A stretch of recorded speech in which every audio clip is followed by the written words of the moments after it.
All right, we're live. All right, are you ready? Yeah.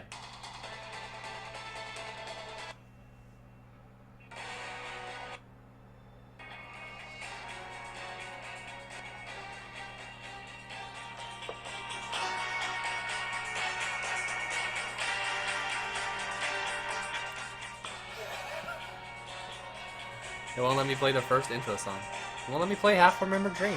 You're gonna get us Flagged? yeeted. Yeah. Yeeted? Why would we get yeeted? You yeet something across the floor. You can't yeet something off the internet. YouTube's gonna yeet us by the copyright. Oh. I thought you were going to go somewhere else with that yeet us by the neck or by the balls. Welcome to episode 11. It's not episode 11. I think it is. What did we do 10 on? 10 was Shimmer Lake. Oh. 9 was Star Wars With the guys. with the guys, boys. and then the one before that was Star Wars. Yep. Wow. Episode 11. Inception. Yeah. We should have saved this for episode like 350. We were not- What's his number? 3052? Yeah, number 3052. We'll explain that. We were not ready to do this one. We like this movie, but in This terms movie's amazing. it's so good. Everyone who's seen this movie and is capable of post-movie thought, I feel like.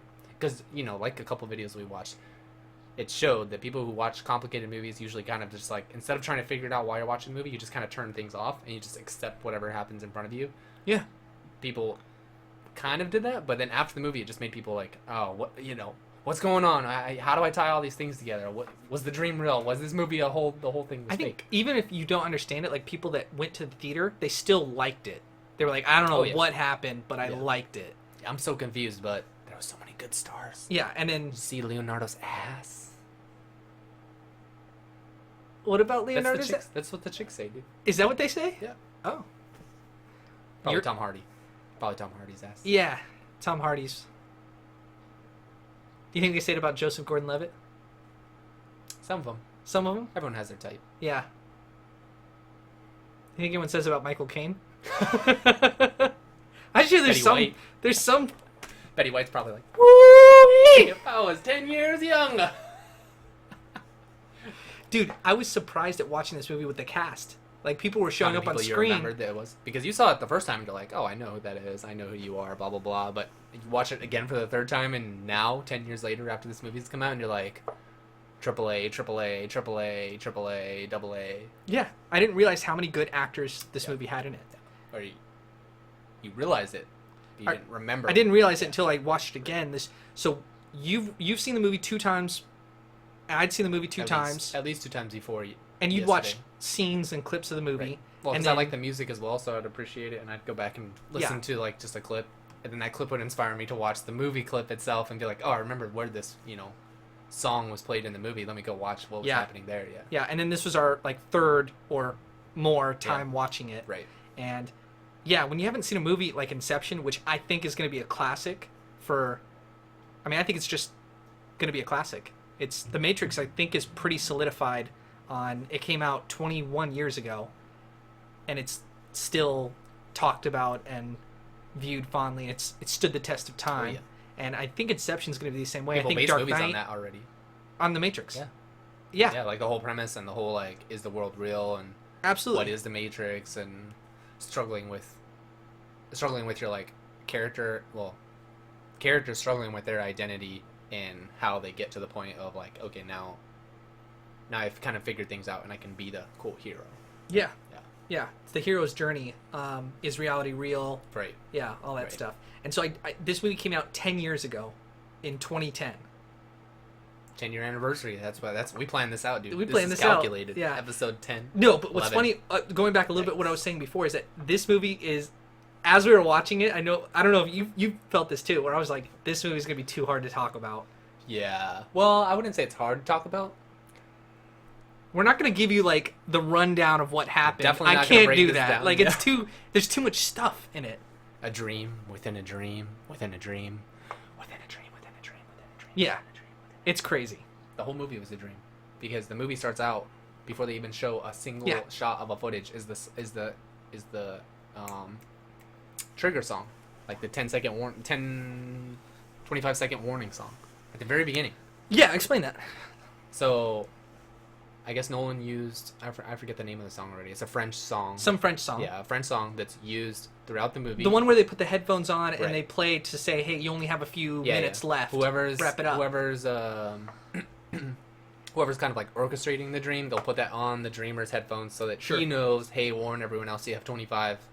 So it's 25 seconds in real life when they put that headphones on, and then it's 20 minutes in the dreamer's, 20 minutes in that dreamer's life. Anyway. It's some conversion. Yeah.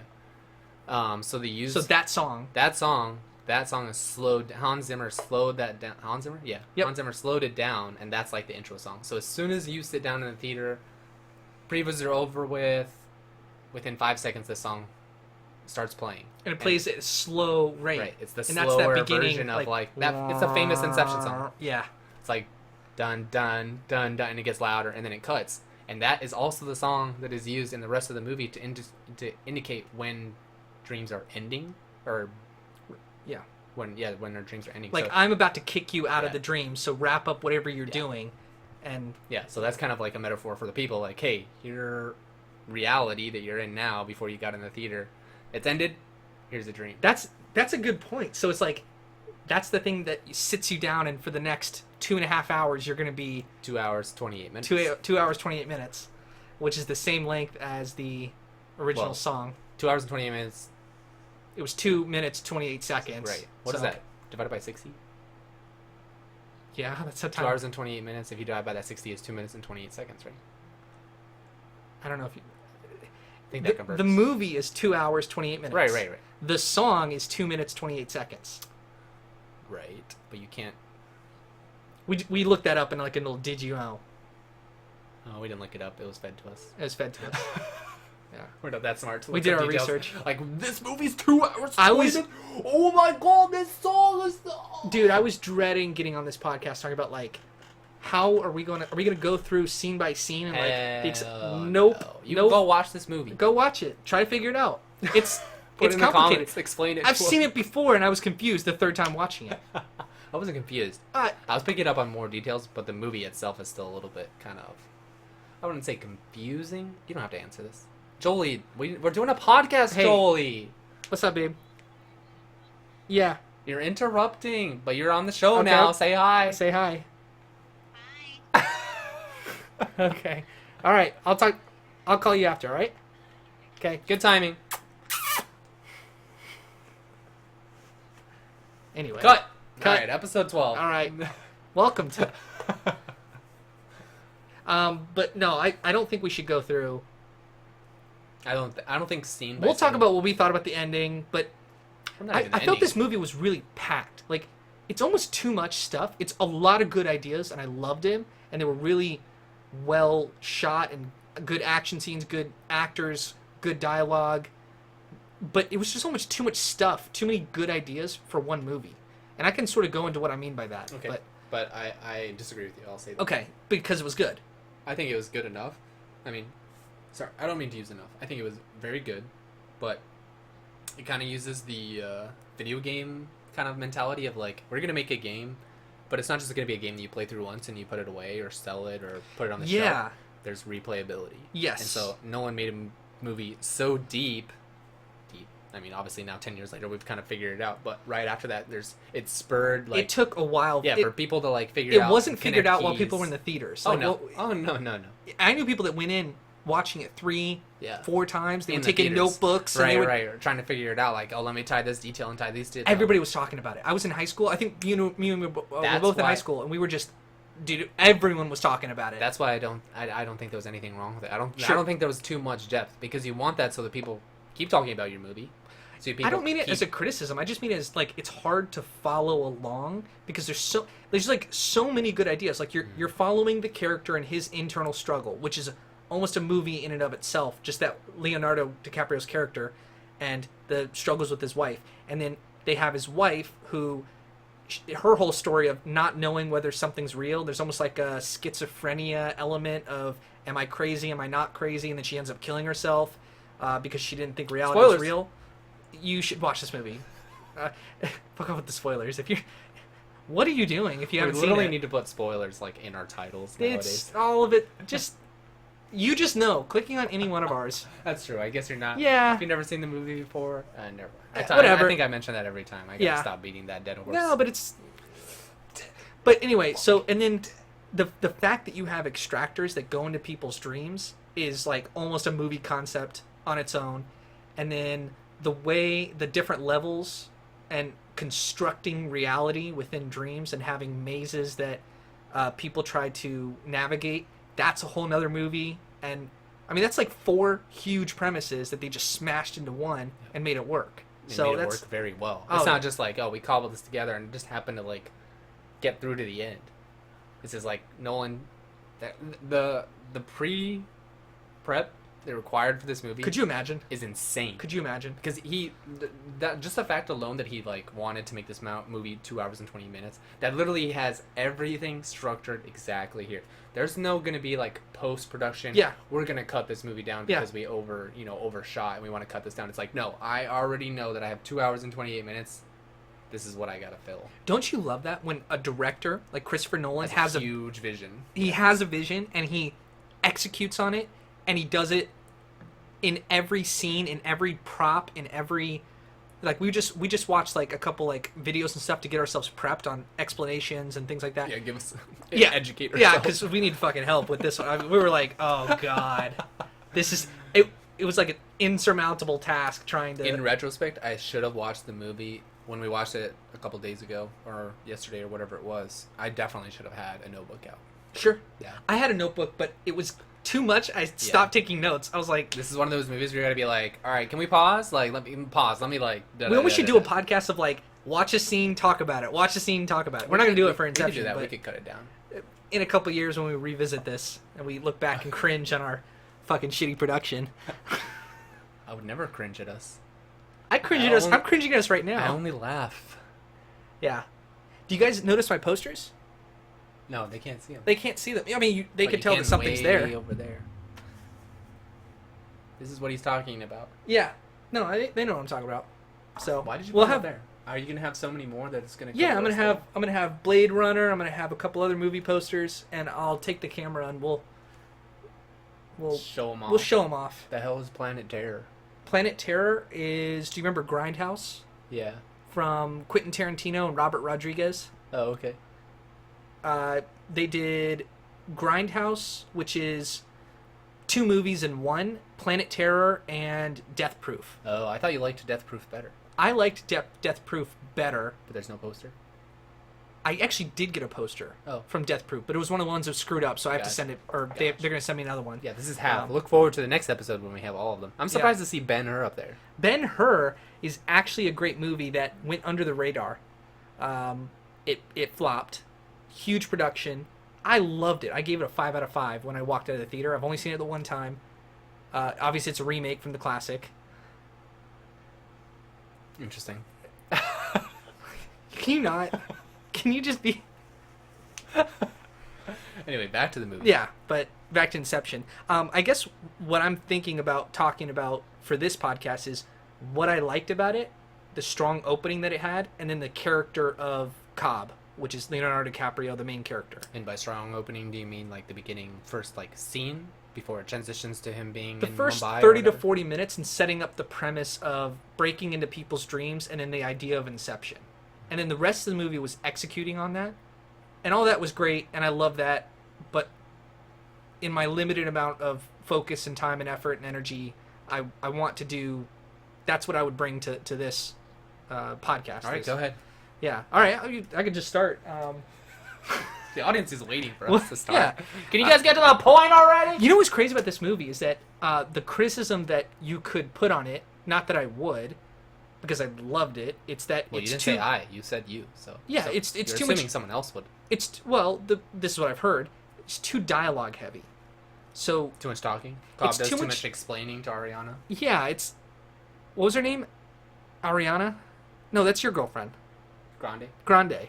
That's the one. The ponytail. Isn't her name in the... No, her name was some Greek... so we're talking about Ellen Page's character. Oh, yeah. I had it pulled up. Who's the architect. It's a Greek name, and it's... goes back to some Greek... I have it. You want it? Are you Yeah. gonna guess? No. You can What is guess. it? You can get I don't it. want to. I don't want to guess. My phone's loading, so keep trying to guess. Oh, okay. I'll guess. It's Adriata or something. Okay, apparently Who- it's not gonna work. That is the character that this might have been Greek or Roman or something. It's Greek. Helped whoever it was go Odysseus. through Odysseus through the Minotaur maze. Yeah. Was it Odysseus? That's not Odysseus. Oh, what is his Oh. name? He's in that other great movie that I really love. Oh no, there's a Minotaur. He goes to the Minotaur maze. Oh, what is his name? Are you talking about a real movie or are you talking about the I'm myth? well, there's a movie about it. It's like something the arrows black out the sun. 300? No, that's that quote. I misquoted actually. Her name is Ariadne. Ariadne Oh, Grande. Saget. What is that movie called? It's such another good movie. Troy?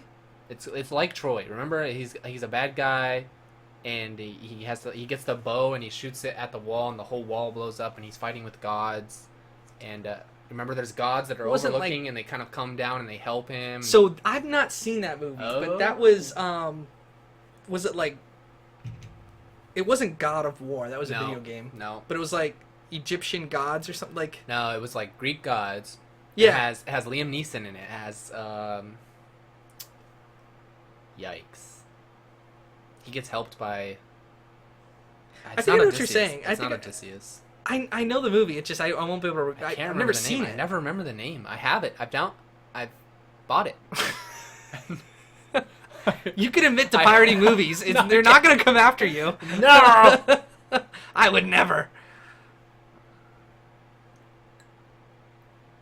All right, we're gonna Google Liam Neeson. Is it Egyptian gods? No, it's not. I don't need updates for him. Just give me his movies.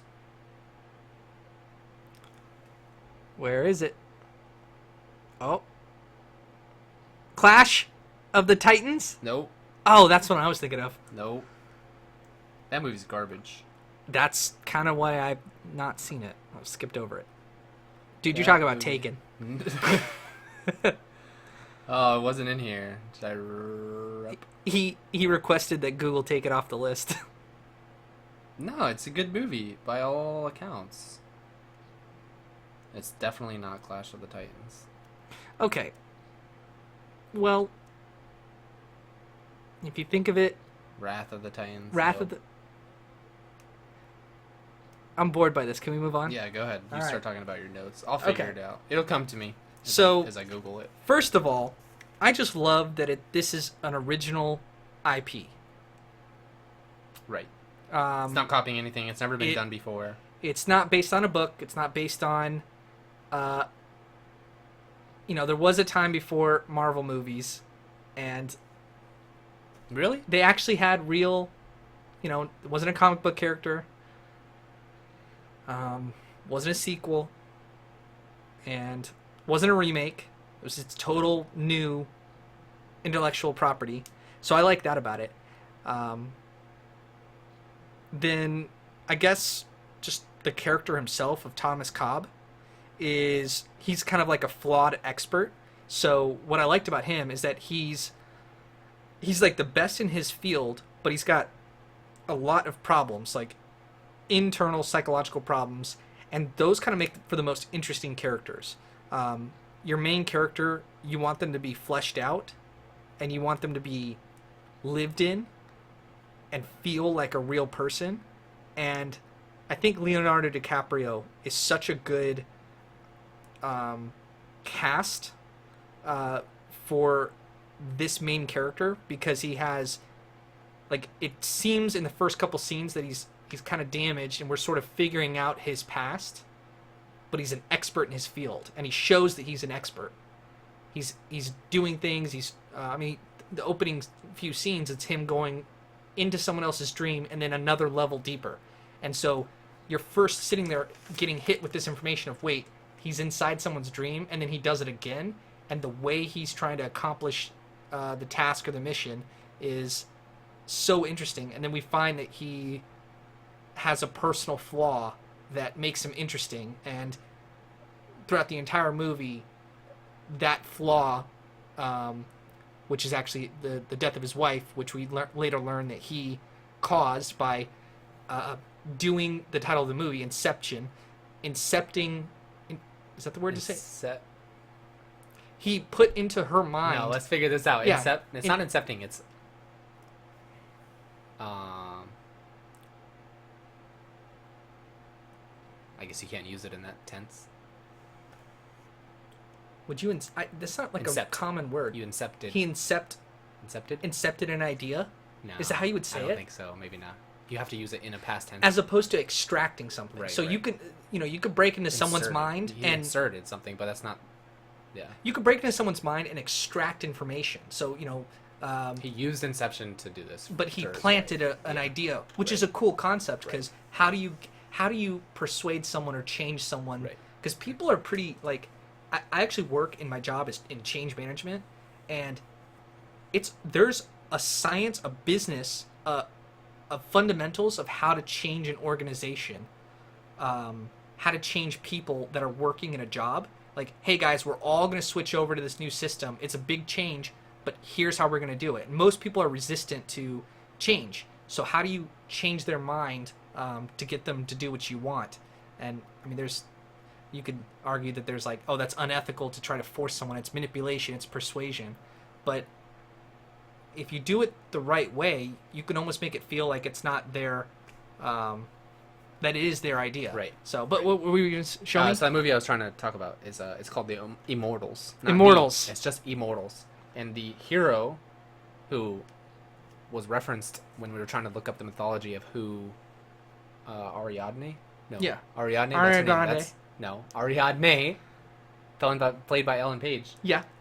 So that mythical character is something that helped Theseus. Theseus. And Theseus is Theseus. the Greek, correct? Theseus, like the and Zeus. Okay. Or the and Zeus. This movie is great too, but it's also like that kind of like it's a modern day adaptation of what that story was about. So Ariadne, her character name in this movie, helps Cobb, yeah. By doing the maze and all that stuff. So it's a throwback to that story. So this is also, so it has Mickey Rourke in it and Henry Cavill. I like Mickey Rourke, and then Henry Cavill is obviously he's the man now with The Witcher. Did you see it anyway? I watched all of The Witcher. Yeah. Great series, by the way. Yeah, they're already starting on. He's recording season 2 already. They like greenlit it. Yeah. Within the first weeks. It was huge. Yeah. It got a lot. It broke records, right? Like most streams. And Netflix doesn't release it, but there's other companies that I don't know how they track, but they buy the data from people who are purchasing the data that Netflix sells it to and all that stuff. Yeah. We're very all over the place with this, but I mean, I don't know if they you can follow us. If they can follow Inception, they can follow us. If you can follow Inception. Sure. But this is even hard. I don't know if you were able to listen, but I hit on a couple of those ideas. I did. So I mean, that's what I liked about the main character, kind of the flawed expert. And I mean, they start off the movie saying that Inception's not possible, but then there's always layers that we peel back, and actually it is possible. Actually, it's just very hard to do. And Tom Hardy, I think, literally says that. That's one of the knocks that the movie gets, I feel like, for most people. It's like, this movie takes too many leaps and bounds. And it's like... Yeah, I thought so. It was crazy, though. Yeah, just sit there and assume that what's happening on the screen is okay. Just kind of go with it. I agree, but the other side to thinking about that is a good movie can be done with one good idea, one good premise. And this movie just had too many. Like, I don't want to say too many. It's not just enough. It had a lot of premises. Sure, but it was still just enough. I wasn't hung up on details of like, oh well that doesn't hold up, or that's not applicable, or that's not realistic. Like even they keep bringing these suitcases out to put people into these dream states as a group dream. And they keep like ripping these cords out of this huge briefcase and ripping this cord, cord. Yeah. And never once do they show a fucking intravenous thing. That's how they're doing it. Never once do they worry about this is the mechanical workings of this briefcase. Like, no, this is a group dream machine. And that's all you have to worry about. They kind of just like tape it on people and they fall asleep. Yeah, they just the camera view was always just like from stomach up, and their hand is like below, and you never see it at all. Never see it. And you don't have to worry about. You don't have to worry about how this machine works. You don't have to worry about the stuff that they want you to worry about is kind of like given to you. And so that was my actually favorite part of the movie. You liked the beginning. I liked when he like goes to his dad. His dad's like, "Hey, here's Ellen Page," and he like starts explaining how things work. That stuff. Wait, kinda, he like, goes turns to my brain whose dad? on. Cobb's dad. Cobb Or goes to his played by father-in-law, Michael Caine. Michael Crane. Michael Caine. Michael Crane. You grew up in England. What's your British accent, dude? Dude, I lost it because I did grow up in England. Yeah. Till I was like 6 or 7, and then we came to America and I had a little accent. Kids used to make fun of me, so I lost it. Yeah. Dude, I'm leaving Step one, so dude. many chicks' numbers on the table that I could have had. Do you understand? If I had, You want me to dial Jolie back real quick? oh my god, she would love me so much more if I had a little British accent. She would. Oh, it's a I'm shame. gonna get my Spanish accent going. Yeah. Represent the home country, Yeah. the motherland. Yeah, except for yours would be Spain because that's where your family's from, and they speak. This says hey gracias. Okay, they go Gracias. gracias, Gracias. gracias, You can't even do it without. gracias. Dude, I did it. I did it for like 8 weeks while I was in Spain. Yeah, but you're I still learned- saying gracias. No, I would say gracias. Gracias. You do it because everyone else is doing it. You sound weird if you don't. Yeah. You sound like a lesser of a Hispanic person because you're not using the original Spanish. Yeah. Yeah, they think they're better than everyone Honestly, it would be like because we are. well, Sorry, Julie. they're like the original, like kind of snobby. Yeah. They're kind of- I love how you're like, Corey, you can go there. You'll fit in fine, but I'm not snobby at all. no, they're snobby, but there's a lot of They're people snobby in to Spain. other Hispanic people, but they're not snobby to like others or themselves. Like it's not a snobby community of a bunch. There's like cliques in our world where it's like cliques of snobby people tend to stick together and go around in groups. The people in this, like, there's musicians in the city of Madrid that like sit there and talk to you, and they're like chill people. Yeah. And I mean, every major city has that. So like, there's a lot of chill people there. There's definitely some snobs, but that was my impression. I don't. Do you think who knows if people I'm right. around the world enjoyed this movie as much as Americans? Yeah, that's a good question. Sure. I mean, I think so. Do you think the subtitles or the content A lot kind would of be gets lost. lost on Yeah. I think a lot of it. just on the words that they say and the numbers and interpreting things differently based on what the interpreter says? Like, obviously you don't have someone who's like a director. I'm directing in my language, and then I'm gonna pick who gets to interpret it, and then have someone interpret that interpretation back to me into English and make sure that it translates properly. That's just like too many layers of like worrying about things Yeah. that are just You bring Not up a as really important. good point, because the best movie to export to the rest of the world is like Transformers or Marvel or Yeah. Force Awakens. Like, everything's You- straightforward on the screen. There's you not- don't have to listen Yeah. to anybody talk. It could be like all of it, no subtitles, nothing, but you could follow it. Yeah. I watched the opposite happened to me. I was in Spain and I watched X-Men Apocalypse, and we went to the wrong theater, and they didn't have any subtitles, and so it was all in Spanish. Like, usually they have Spanish films, but you could It was dubbed. go for the one for. Sometimes they're dubbed, but because it's in Spain, it's dubbed in Spanish. They don't have any English dubs, but they have English subs on some of them because they know they have lots of Wait, tourists. so it's either you go to the theater and it's in English. No, it's audio, never in English. And then they have Spanish subtitles? Or it's Almost never. audio Spanish with English subtitles? It's always audio Spanish. always audio Spanish. So never... From what I heard, Okay, okay. From your experience, how many times did you go to movies in Spain? I went a couple times, Okay. and one time I messed up and chose the one without English subtitles. Ah. So You don't remember the movie. and guess We'll have what? to watch that one again. I followed it. I watched Warcraft, the movie, Okay. like that, and I watched X-Men Apocalypse, both, but Warcraft had subtitles and Apocalypse did not. Yeah, because And I followed it perfectly. I was like, Warcraft oh, has subtitles because subtitles are in the movie itself already, I believe. No, maybe not. I'm trying to think, like, in Warcraft, it's such a bad movie, I don't remember whether or not it had subtitles for the orcs and all that stuff. I enjoyed it. Yeah. It was okay. So were you able to follow X-Men Apocalypse Yeah. without subtitles? Didn't understand anything they were saying. Yeah. I mean, I could pick There up wasn't here too and much there. dialogue in there anyway. And it's just big explosions. Yeah, and, yeah. oh, this guy's the bad guy, and Yeah. they just pissed that guy off, and now they're going to go fight and find the thing. And Assemble the team. so those are perfect movies to export to the rest of the world. Yeah. But Inception, is tough. Inception, Revenant, probably all the movies that we've done so The far. you would Revenant not is like a translate beautiful like movie. Like it cinematically. and there's not a lot of pleasing. dialogue in that one. That's true. I guess that's fair. Do you have?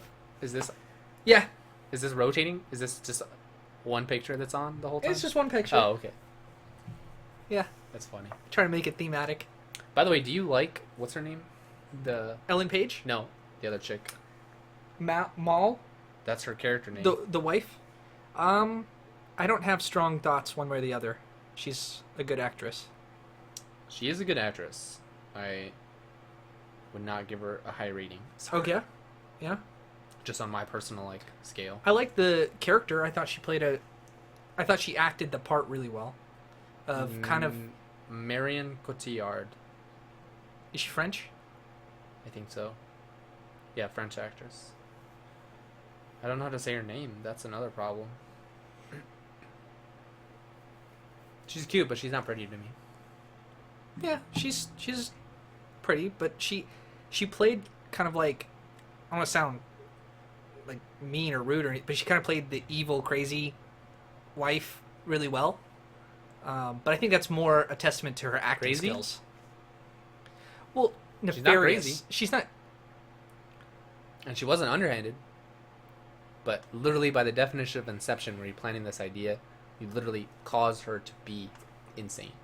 Because isn't that what an insane person does? Is like they try to do things over and over again, or this I'm not in the right reality, or things are distorted, and I'm acting beyond the scope of normal. Exactly. So I don't think she was necessarily. What is the crazy? Did I say crazy? I guess you did. I guess schizophrenia is kind of crazy. That's how I. Yeah, you just fully We'll get classify statement. it. Everyone is not normal. You know they say it's like not good to say crazy. Like Yeah. it's like ableist language. Like I can't keep up. But like it's can't say retard But they anymore. have You can't a- say gay anymore. yeah. I get the gay thing. Yeah, I get all that you stuff. definitely can't say that. Whoa, I'm nervous. You said it right now. But no, it's right. It's true. Well, if I said the F word, then people would be like, "What? Which one?" You say F slur word. That's how I say it. F slur word, F slur. and then the N slur word. Yeah, definitely no N slur word. We do not have. We just made everyone say it we in don't their have the heads, street. though. Yeah, I know it's Louis The C.K.'s. best Louis C.K. joke Dude, ever. that is Oh, the that best. guy, you can't even say Louis C.K. anymore. Jesus Christ. Yeah. Oh, I'm so sorry. Oh, Muhammad Ali. Oh. Yeah. I'm not holy Muhammad. What is his name? Muhammad. Muhammad Ali. No. The Jesus of the Quran. Muhammad. Yeah, it's just is this Muhammad. The Prophet Muhammad. He doesn't have a he doesn't have a last name. Muhammad Christ. Oh, we're gonna get canceled. We're too small to fail. We're too small We don't to have to fail. worry about. Oh Jesus, Corey, why are you All right, taking back us on down track. these dark back on paths? track. Back on. I'm sorry. Sorry, everybody. I'm not looking. I'm Not pretending looking. It's not there. Yeah, you're kind of camera shy. Yeah. Yeah, not like it's just, dude. So I don't. am I. I just don't It's feel weird. like I'm photogenic, so I just. You're way photogenic. No. I think so. Oh, thanks, buddy. I see good pictures of you. Okay. Yeah. I can't stand my own voice or how I look on pictures. I've just learned to ignore it. Yeah. You just put it out there and Same. yeah, Try to make my voice deeper when I'm on the mic. yeah. I bet you do. Anyway. I never know how to transition when you like make me do this, so I just segue this full. I just have to. I just kind of ignore it and go on. We're gonna move forward. 90 degrees to the left, back on topic. What I liked about Thomas Cobb, our main character, was that he was positive over negative. Stop laughing. So he's. Do you want another drink? I'm just kidding. No. We're No, I have plenty of Mountain Dew left. That's what I'm putting a doing. Mountain Dew. Keep me energized for this. No, I liked that he was positive over negative. So he even stated something which again, kind of like going back to change management. Like you can convince people to. Sorry, there's video again. Yeah. You can convince people to like change by hitting them with a stick, right? Like you can like punish people and they'll actually react. Physical punishment, yeah. Or just Well, it's the same thing as telling kids, them, right? Yes, and it's effective. Like you can get behavioral change out of people by punishing them for obviously. It's used all the time, right? But there's a downside. But And the downside is that they won't succumb to it. It's actually better and possibly more effective if you use positive emotion. And Positive reinforcement. Yeah, instead of negative, like I took a psychology class. It was more like psychology, but it still like talked about, raising kids, posts, and you are always encouraged, or it's more effective and scientifically proven that it's more effective in teaching that if something's done and you want to reinforce it, then you give positive reinforcement. Negative reinforcement, especially like physical, like pain, is not something that like encourages someone to stop doing what they're doing. But you will see it enables changes. Resentment. Sure. Yes. It's effective on the long term or on the short term. Yeah. But in the long term, it's not effective. Yeah. So if that's that's kind of why like totally different subject of kids and parents and stuff like that against what's the term, the PC term nowadays? Helicopter parents? No, not helicopter. I guess it's kind of that, but there's a term for like corporal punishment. Yeah, like it's like physical punish or physically. It's not beating your kid because that steps kind of over the line. Is corporal punishment the right term? I know what you're saying. Like, there's a term for it, right? Like the PC term of like no corporal punishment, no spanking, no hitting, no slapping. You're definitely not allowed to do that in schools, but there's people who look down or judge parents who are using corporal punishment to instill fear or to discipline your kids. Yeah. I don't know. I kind of struggle with that sometimes because I'm a product of corporal punishment in a little bit. Does your dad hit you or your mom? Both.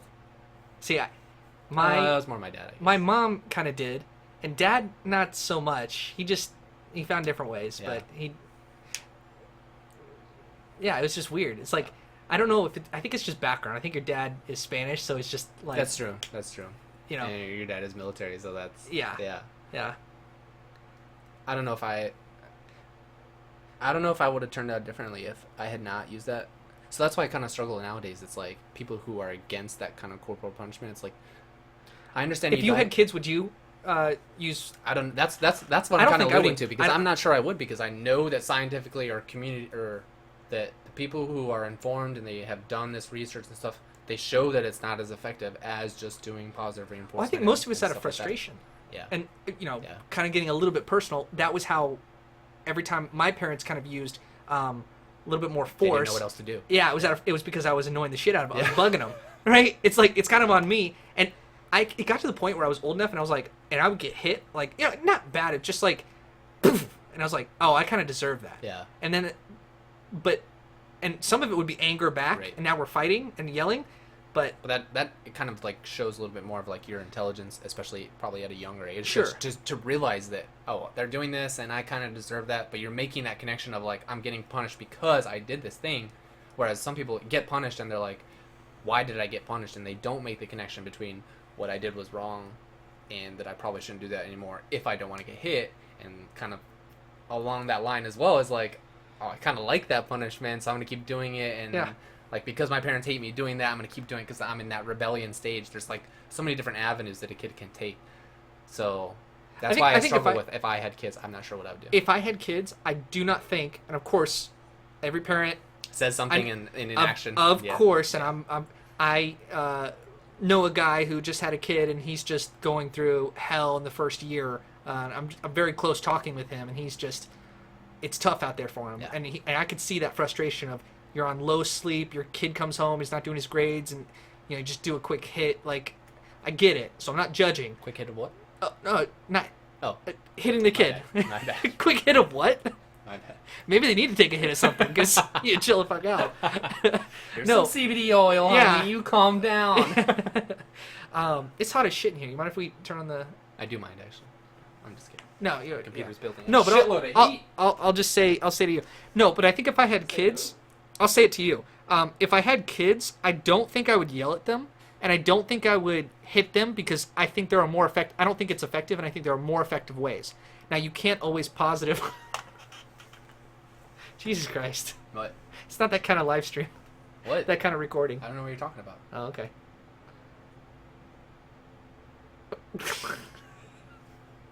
They can't see me. How did Inception... Did you have any idea we're going to talk about... how to raise a kid punishment and stuff. I don't know how we this is get the beauty of this format. We can go off topic wherever we want. Yeah. And someday in the future we'll put timestamps so all the idiots who don't listen to our I'm derailed scrolling down, conversation. skipping. We encourage skipping. No, Skip it all. to these.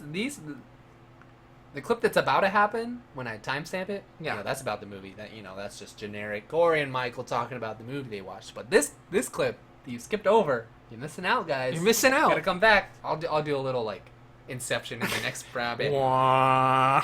Click the last clip. Click the one that's like 10 minutes ago. It's so funny. Yeah, it'd be like scroll down the timestamp and like screw them up, put them up 20 seconds before. Dude, we should make this podcast 2 hours and 28 minutes and be like, hey, Whoa, no, dab on 'em. shout out. I'm not doing that kind of. This is. It's really hard to do the left one, and you've been doing the right one for so long. There we go, on camera. Did you hear my shit crack? Cartilage breaking down. How old are you now? 34? 27. It's dapper or anything now. That's exactly how it starts, dude. You start doing. You wake up in the morning on time. You're like, woo, made it, Dude, you have been known as the guy. We just got back from playing Magic. We did Two-Headed Giant. You played 4 matches. We did 3 wins, one loss. Wasn't our fault too much on that loss. It was okay, but It's the deck's fault. that's what you do. You're like, got the land I need. Dab on him. And everyone knows you at the store for that too. So someone who has played Magic way before I did and has recently come back into our kind of like community at the store. We played last Friday, and he just happened to be sitting next to me. Yeah. And my friend Matt Zeke was in front of me, and we're just carrying on. This match is like irrelevant. Executive at this producer point. Max Zeke. Yeah. Yeah. He's sponsored. Sponsor. Uh, He paid for all the equipment you see here. Lion Tech Services. Lion Tech Services sponsor the show. Paid for everything. If All you of like our production, expenses. This Mountain Dew was paid for by Zeke. Thank you.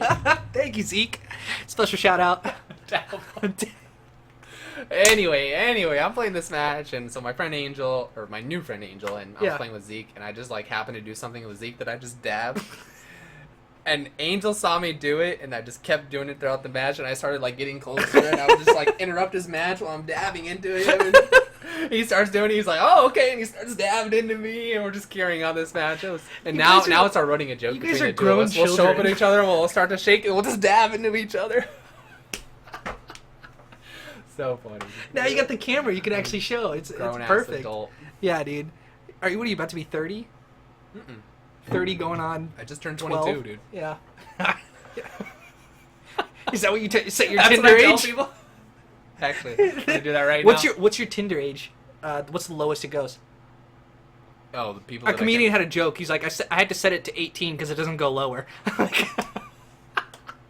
I don't know who said that, but what do you set yours at? What's the minimum? I don't even know. 22? I think so. I went back and listened to your Tinder experiences from episode 2. Yikes. That was hilarious. Oh, is it really Yeah, it was. good? No, it was good. It Okay. was. How do I find out those settings? Obviously. Yeah. 18. 18.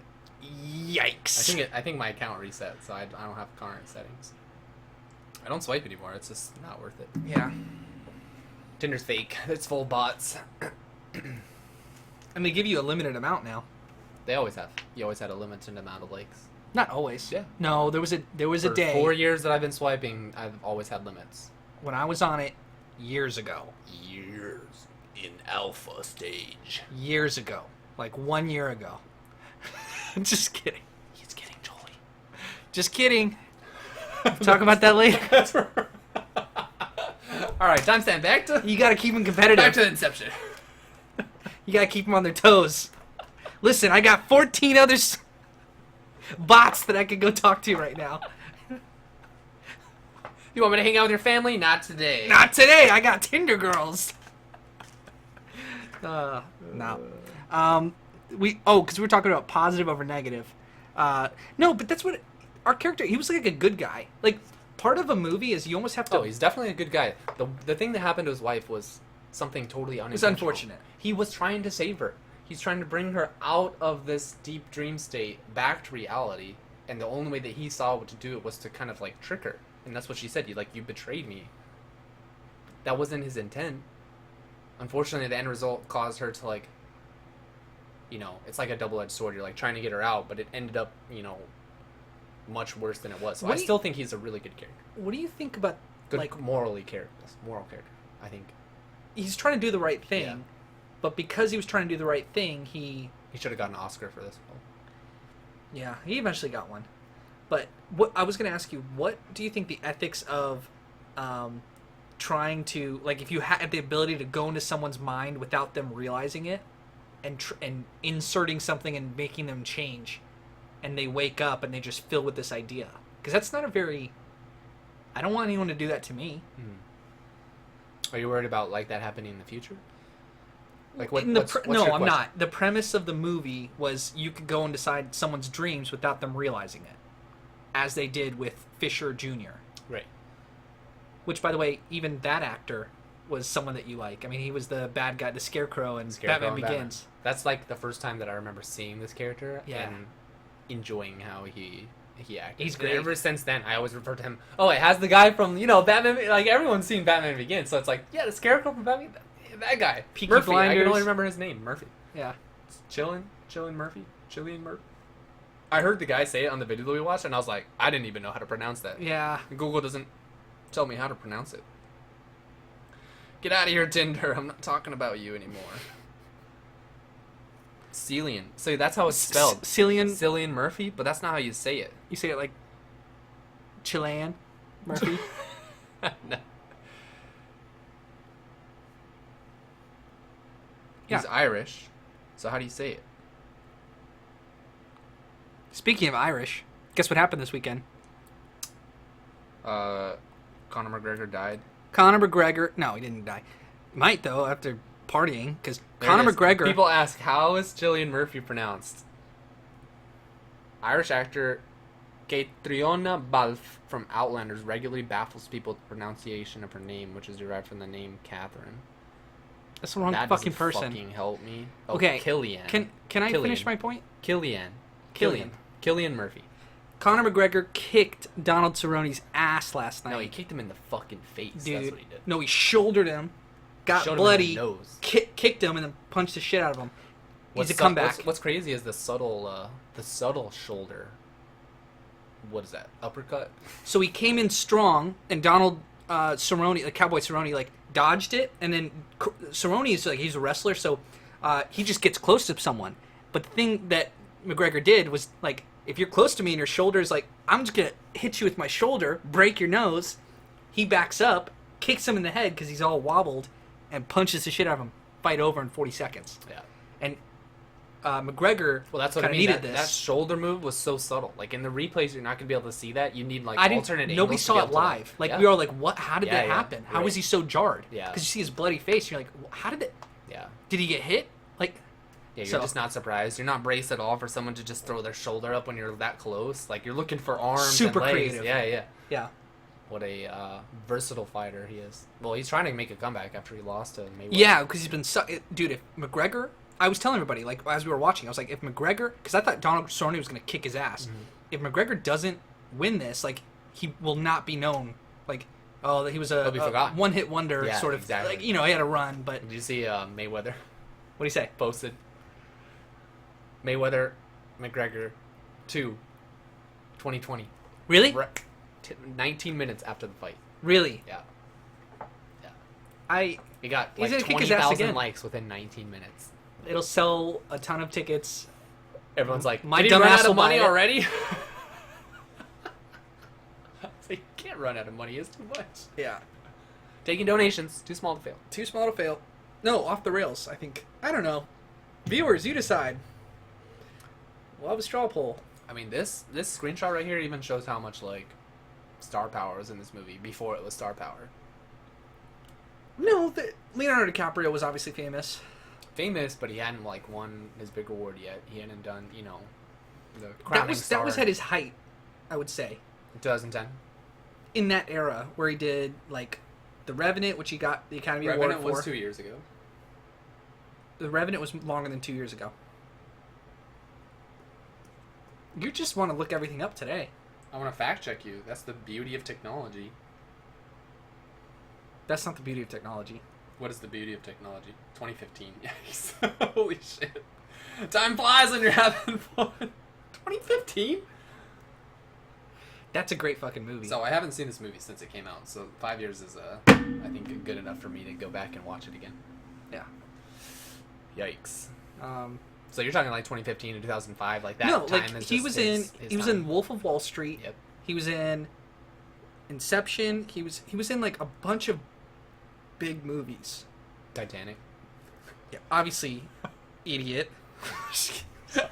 I gotta chill on that. I was bad the last episode. I listened to it. I was like, oh shit. Just shitting on my co-host. Yeah, my Not co-host, wanna do yeah. this much longer. Yeah. I can't do it anymore, sir. Please. No, you didn't answer my ethics question. I did. I thought he was an ethical character. But what he's doing by incepting into people's minds is not ethical. Like what the group is trying to do. Because Saito, the financer of the whole operation, is just a selfish businessman trying to overtake the other corporation. Was he selfish though? Did you hear his explanation of why he wanted to take Cillian?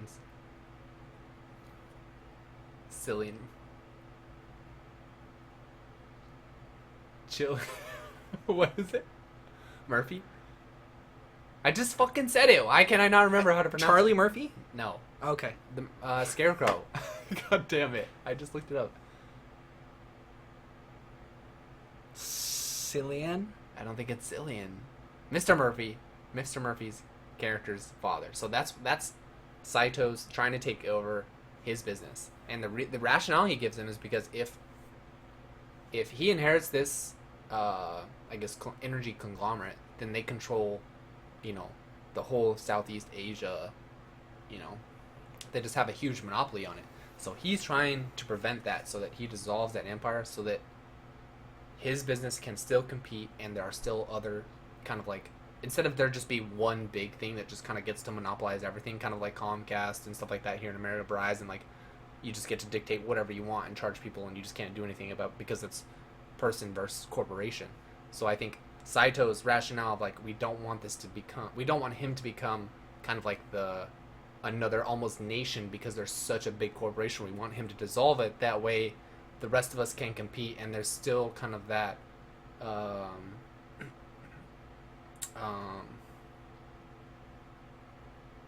capitalist kind of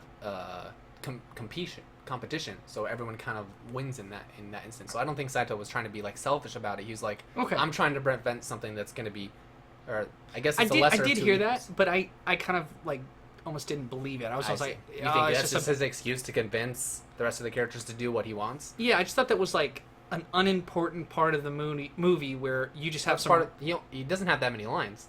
He's dying most of the movie. He's just Saito. fucking bleeding. Yeah, so his lines are like kind of important to his character. So No, he had lots that's of an unfair dialogue. judgment if you say you're not paying attention to his lines and then you make a judgment about his character. No, he had tons of lines of dialogue early on in the movie that kind of set up the why we're doing this heist. And I'm not sure the whole movie was 100% in the right. Like, is it right to go into someone's dreams? Like, okay, Fisher Jr. went on an airplane, was drugged, fell asleep, and then he had 6 people enter his mind and convince him to do something when he woke up that he incept an idea in his mind, and now the rest of his life is altered in the direction. I don't want people doing that to me, and I almost don't care about the reasoning. Is that, there's not a right answer. I mean, that was just the premise of the movie, but is that the right thing to do? And so Cobb, I think, did it ethically, but almost by the nature, it's like you could be an ethical bank robber, and that's kind of like we follow Ocean's 11, Ocean's 12. Those movies are great. What they're doing on the face of it is not ethical, but that kind of makes it exciting. And this is sort of the same thing, but it's even more because you're psychologically changing people. Yeah, I guess you're right, because especially when we find out that he has like taken training to undergo defense to keep people from being able to Exactly. accept him. Yeah. Yeah. That was a cool premise of it. Imagine sitting with someone and training your mind so that if people try to, this technology exists in this world, people can enter your mind. So subconscious has to be very strong, and then they underhandedly used his subconscious against himself to get closer to him, right? Like they broke the fourth wall, you could say, and I'm Mr.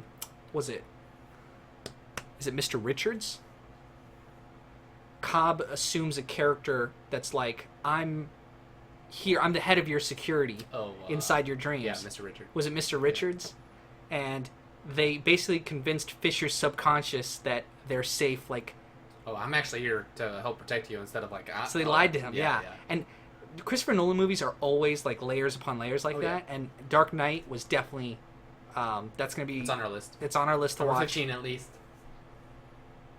I think we said episode 15 could be the Joker, but who cares? Do I need to add that to the list? Oh, yeah, add that to the list. We'll do it right now while I'm thinking about it. Since I don't feel like this podcast is going very well. Why? I don't know. I feel like we're jumping around too much. It's okay. They're enjoying it. If they're not, they're going to click on to the next video that we make. Highly encourage that. No, stay here. Stay. Like, subscribe, donate to our... Just put it on mute and open a new tab. Donate to our Patreon. Tweet at me. Like my Instagram post. But oh, Michael, you're scaring them away. I know, but Cobb says the truth is important. So the truth will set you free. No, that was a really important point. Is that when you're trying to extract something from someone's mind or go into, you want to tell them the truth. Use the truth. And so, how they did this is the son said disappointment, and so disappointment they turned it around to say, well, actually, your father would be disappointed if you tried to be like me. That wasn't what the father said, but use the truth and expand upon it. Right. And yeah, that's kind of a good guy thing to do. Twisting the truth? Well, you're not lying to people, but see, that's the thing. They're using the kernel of truth and blowing it up to their own reasons. But you are lying to them. You're hiding the truth. The truth was the dad is disappointed in how the son turned out. We don't know that for sure, but that's what is alluded to. But by twisting that truth to fit your own version of the truth that you want portrayed, in essence is a lie because it's not the truth anymore. It's like, it's still a white lie, but it's still, when you're trying to influence people and get people to do something, do the right thing, or you have to start with a set of values and say, my set of values is I care about, like, let's say I work for a hospital, so it's like, the set of values is making sure the patients are 100% best taken care of. So it's not that we do processes in the hospitals that helps ourselves, like, oh, I just write this way because it's easier for me to remember. It's like, well, what about when you present that to the patient, and the patient takes their medical record and looks through it, and they look, and like what you wrote was gobbledygook, and I want to know what procedure was done on me, what part of my body, why is that bad? And so, customer's always right. I mean, if you start with that value, you can conduct business and make sure that it's customer centric. So starting with those same values, trying to start with the value of Saito, we're going to do this because it's the right thing, because we're saving the most amount of people by tearing apart this corporation, and the son needs to not take on his father's role, and the son needs to do his own thing. So you're using the truth and a set of values to influence a person, but yeah, you might be manipulating them on an individual level, but it's for the right thing. Right. So it's definitely complicated. These are just fun themes to talk about. Yeah, there are concepts that, if you did use the complete truth, can you rely on the person that you're trying to convince in this situation to be like, if you do this, you'll be one of the richest people in the world, and you'll control one of the biggest kind of corporations as far as, whatever it was the head of. But you won't be benefiting the people, and do you appeal to their conscience? And you don't have the option of being like, let me try it out, and hopefully it works. It's like, no, I got to take things into my own account to make sure that what I perceive and the people around me or our group perceives to be the right thing morally Yeah. we're gonna do something that is a little shady, and that's how we're gonna approach it. Yeah. Yeah. It's not. It's just a gray area. Yeah. And I don't think the movie made a determination one way or the other. They're just giving you a set of. Do you think that it's better that there's a larger gray area in there, and that can be multiple facets of life? Is there better that it's a larger gray area and still black and white on the opposite side, or is it just better to have a huge gray area and almost polarizing ideas with people Well, kind of mostly in the middle? It depends on. So Marvel movies are very clearly like good guys and bad guys, and it's kind of Destroy the world, save the world. and that's simple. But if you have more mature themes, like Watchmen would be a much more mature. Are the good guys actually the good guys? Right. And yeah, look at or Dr. Manhattan destroy Vietnam as a 200-foot tall man without thinking about it. Yeah. But we're running these people over. But what about the people? Like, an immoral war type thing. I still thought our main character Cobb was a good actor throughout all this. Yes. And you almost have to buy your credibility. Good actor, like Cobb no, is a good character.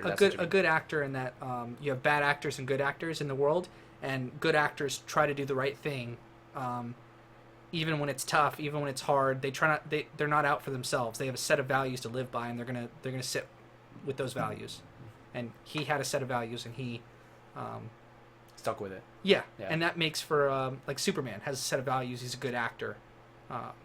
Lex Luthor has a more complicated view of the world that is not He's good. a little biased. He just hates.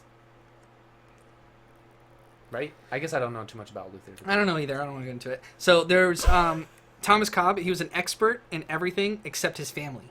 So he's an expert in almost everything he does. He's really, really good.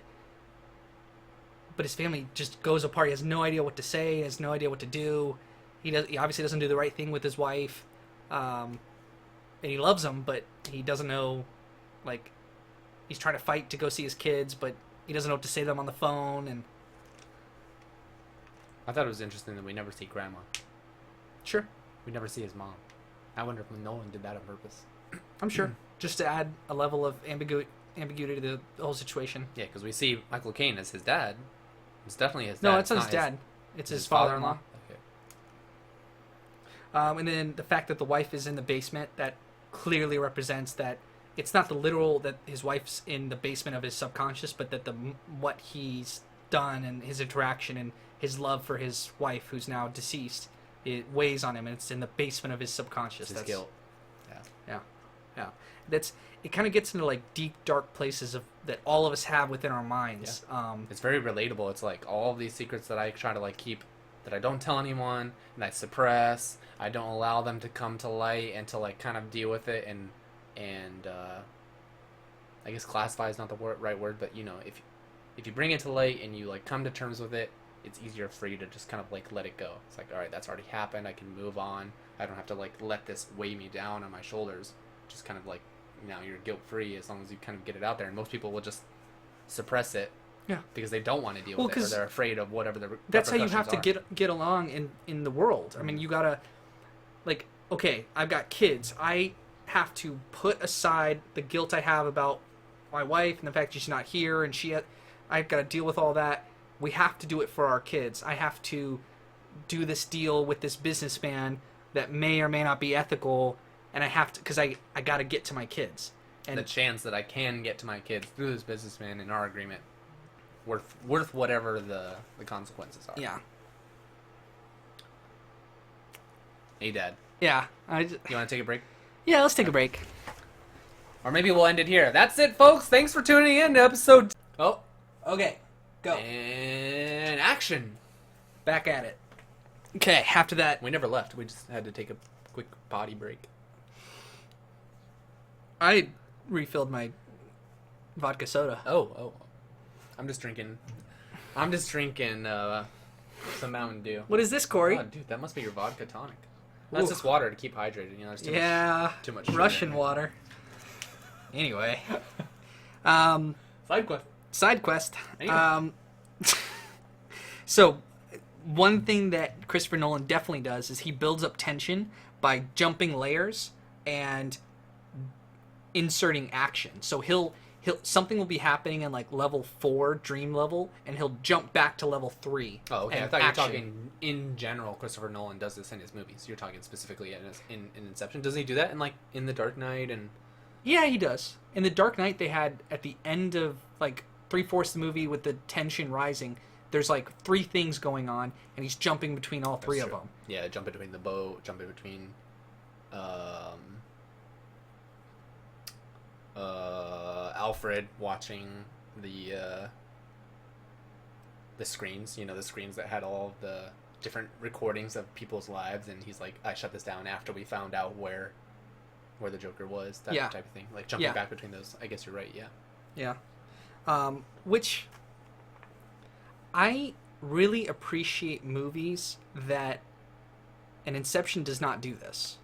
I really appreciate movies that have a scene and they play the entire scene out, and it lasts 10 to 15 minutes, or maybe less than that. No cuts. No, like it's just always. There's no. The camera always not moving, but I want establishment. Like, we're in this room and this thing's happening. I was reading the Da Vinci Code, and the Da Vinci Code by Robert Langdon, the book. I mean, there was a movie on it, but the book had this one scene where they reveal that there's a theory that Jesus was actually had children, and his descendants, and that's the secret order is trying to keep the lineage of Jesus alive, and there's other gospels that are outside the 4 gospels where Jesus died. There's other gospels that state that he went on and had kids and married Mary Magdalene, and that was a big moment in the book. And there was like, I mean, many pages. Like, it was probably, total guess here, 50 pages of in this one room with these characters talking and things getting revealed. That it was such a good establishing shot. I don't know if they did the same thing in the movie. Was it where they were in his house and he was talking about the Last Supper and exactly all those that things? one? Okay, exactly that one. Yeah, they spend a little bit of time in there in the movies, and that's kind of like the reveal for the audience of the show too. And then right after that, they cut to an action scene. I was like, oh, okay. And so, this isn't a criticism. It's just, I guess, it's kind of I don't want to say cheap way, but you're playing with people's emotions. It's a movie trick. We're ramping up the tension by going, like, they'll shoot back to the van falling, and then they go to the next level. They go to the next level.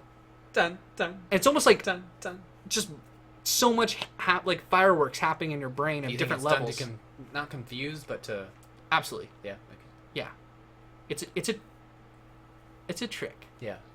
Well, most movies are a trick. Yes. Like, you know, we're using green screen, we're using special effects. We're telling things in a timeline that is not continuous, like jumping between things and jumping between characters. I think everything, all movies in my mind, unless it's like well, I guess I can't say story because, yeah, I would say a majority of movies use tricks to like either keep you engaged or to push the story or to well-written dialogue is a trick. Yeah. You know, Once Upon a Time in Hollywood, they had one scene where they had Brad Pitt jumping up onto a roof and taking his shirt off and then working on something, and they kind of just let that scene play out. Do you know what I'm talking about? Yeah. And Brad Pitt he has this ability to capture every action he was doing and the words he's delivering, and like I think he puts a beer in his tool belt. They just let that scene live on its own. Indie films do this because the directors don't have lots of budget, right? And I love that part about movies. Inception they just didn't have any of that. One of your favorite movies. You probably mentioned it a couple hours ago to someone who's like, my favorite movie of the decade is The Revenant, and The Revenant has very little dialogue for a movie that's 2.5 hours long. Yeah. 2.5 hours? Sure. That's a guess for me, too. It's really long. Yeah. And not much dialogue in that. It's all long takes of, you know, landscape, or long takes of an Indian battle that's uncut, and look at all this stuff going on, and very deliberate and very slow. Not very many words. Words that the audience is intended to hear in order to gain something moving forward for the next scene or that type of stuff. Yeah. So I guess I don't know why I brought that up, but it's just something I noticed them doing in this movie. And maybe if they didn't have so many quick things happening and they just kind of let us take it all in. And that's sort of a criticism of I'm finding the flaws in the movie. Okay. And they would have dialogue explaining. I mean, watch out, boys. They starting to criticize. Yeah. No, we should give our ratings for the movie because it's a 5 out of 5 movie for me. What? It's on my top 5 of all time. 9 or a 10? 10. A 10? Yeah. It's awesome. Yeah. But I noticed that it was like they halfway through the movie they have dialogue where characters are telling each other exactly what they're going to do the rest of the movie. And I was just thinking, Ocean's 11 did the opposite of that. So this is a heist movie, but at no point did they tell you what we're going to do. They just showed it happening, and then after it, the big reveal, it's like, that was all planned out. And that's the cool part. Like, what's that literally bank heist movie where he goes in, he ends up like tunneling or building a room in the back of the safe. Oh, Inside Job. Yeah, Inside Job. Inside Job Inside did that Man. awesome. Inside Man? Inside Job? Inside Job is a documentary. Inside Man. Italian Job. Italian Job is another one with Edward Norton. Right. Inside Man. Maybe. I believe that one was called Inside Man. With the English guy. I love that guy. Yeah. Oh, what is his name? He was in a movie called Shoot 'Em Up, which was a badass movie. I loved it. It's so cheesy. Bad movie. Ben Affleck? No. He was in another movie called he was in Sin City, but he was in another movie called about there's no children being born. There hadn't been a children Children of Men. Yeah, Children of Men? Yeah. What is this actor's name? Can we look it up? Can we look it up? I'll look it up.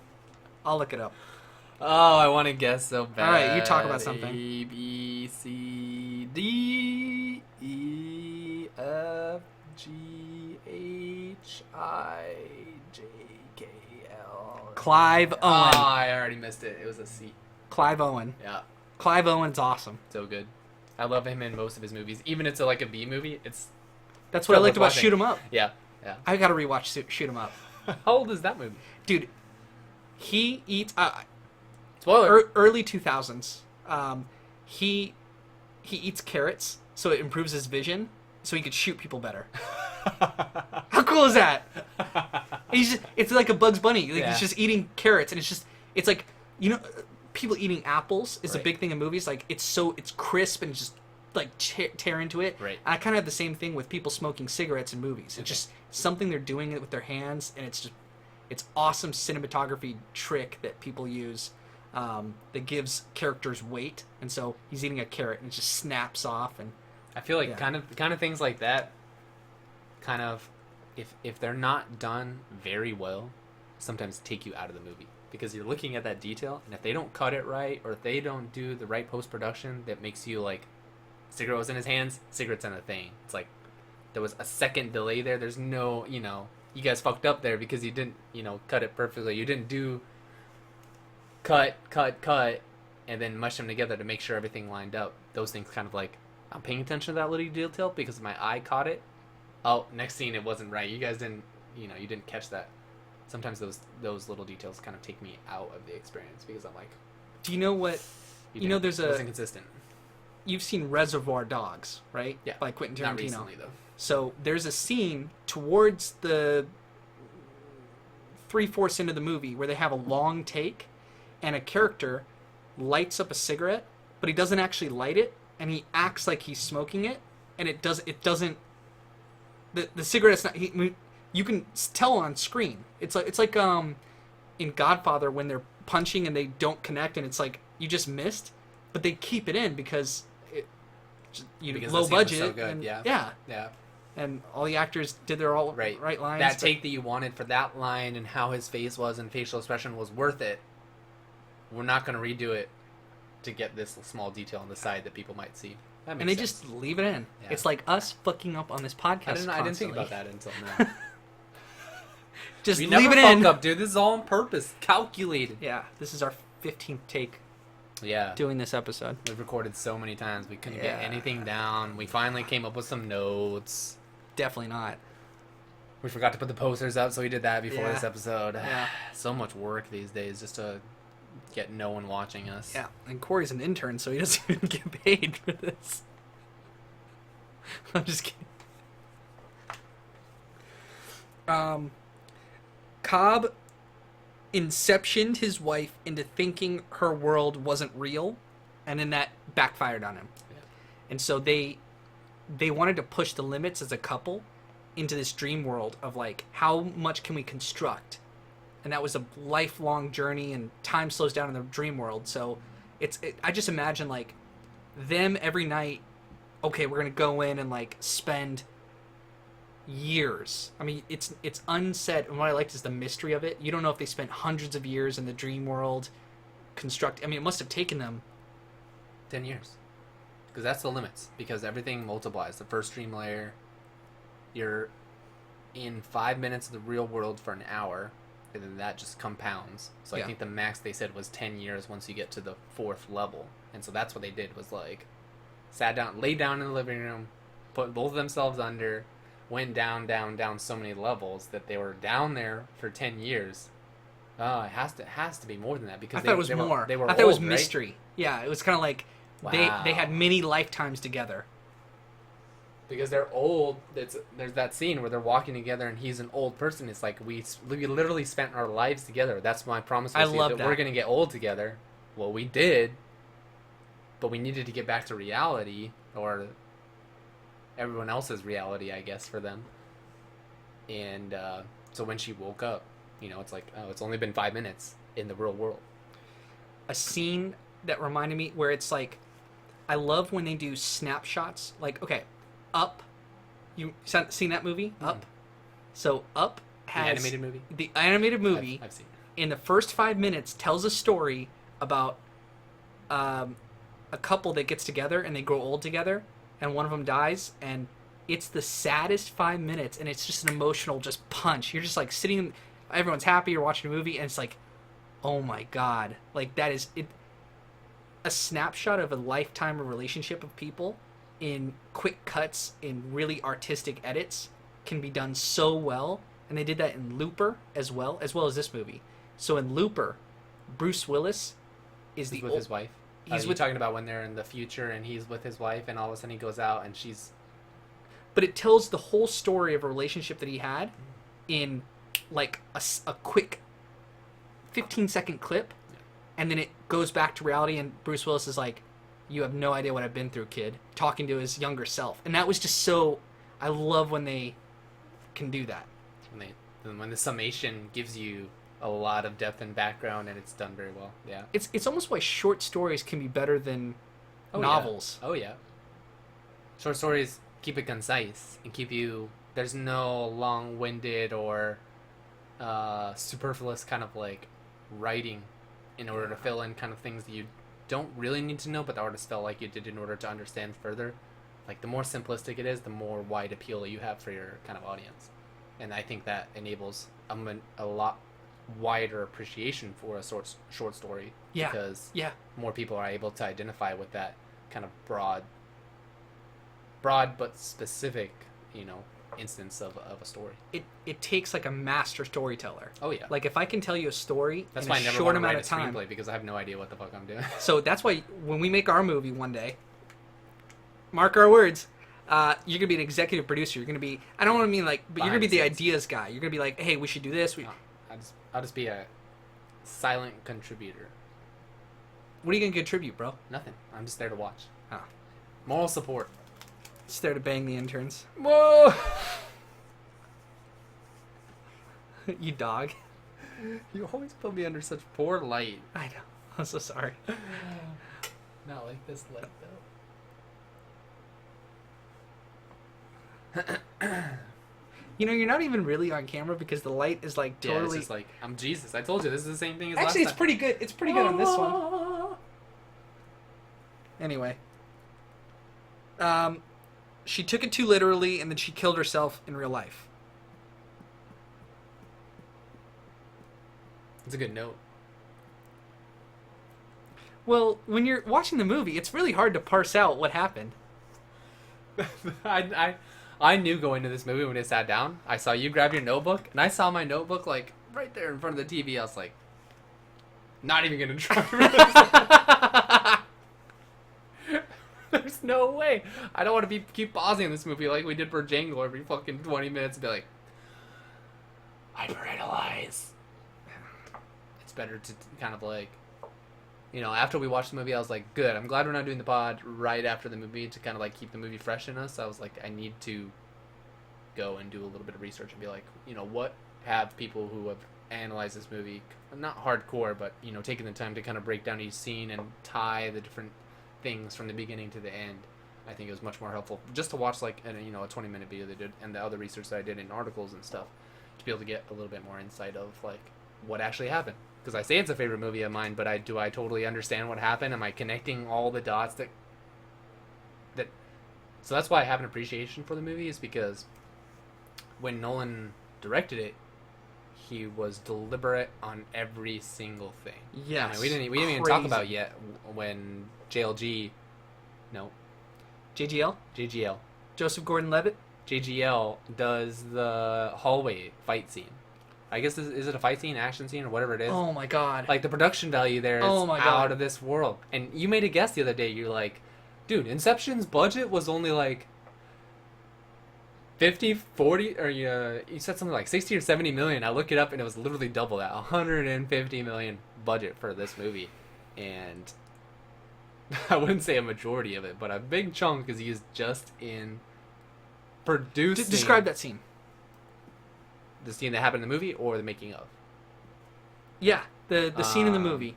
So the scene in the movie, and everyone kind of knows what we're talking about, but yeah, it's where GGL's in the hotel. Everyone has kind of gone into the third. I think it's the third layer of the dream. So he's in charge of making sure that everyone is able to wake up once they come out of that third layer. So he's already gone through and he's kind of explaining things to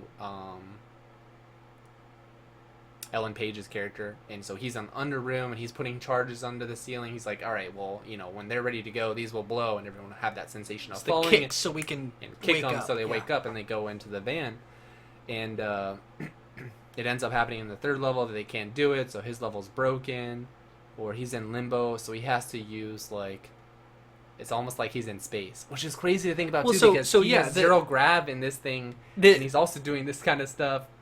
It's just like so much technical stuff in order. Everyone to make knows it what we're talking about because you've seen the movie. It's like the hallway scene where they lose gravity because the van went off the side of the cliff or the side of the bridge, and so they lost gravity. And so for 20 or 30 minutes inside the realm of the hallway of the hotel, they don't have gravity. So he's got to find a way to kick them, but then there's the subconscious of Fisher fighting him off. So he has to fight people off while getting the sleeping people that are in the fourth level and getting them all together and finding a way to, in zero G's, like zero gravity, trying to kick them awake. And the fight scene... So this hallway starts off, with... I've never seen anything like it. With gravity in effect. And all of a sudden, he's fighting, he wins one fight, and then this is where, in the first level of the dream, that the van's going off the bridge. So now, in his reality, or in his dream, he's lost all gravity.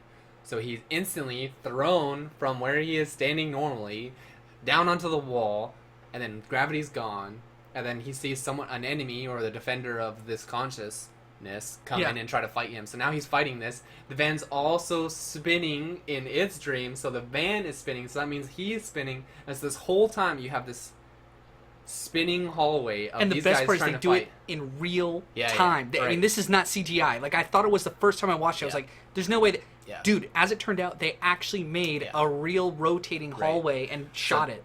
Take the camera angle back about 10 meters, and you have this huge contraption in this warehouse of this hallway that is constructed, and on the outer layer of it is this kind of like cylinder spinning machine, I guess. And so they hit record, and this whole thing starts spinning, and they have to get the choreography right and which level to be on, and all the different takes that they do between the cuts of fighting and who's on the ceiling. And you know, I don't remember. I'd have to go back and watch it right now to be like, how many cuts did they actually make? Not between, many. right? I paid attention. It was not very many, but there's No. got to be like one or two. I feel like between. There are. I mean, it's not one continuous shot, but it's pretty close to it. Yeah.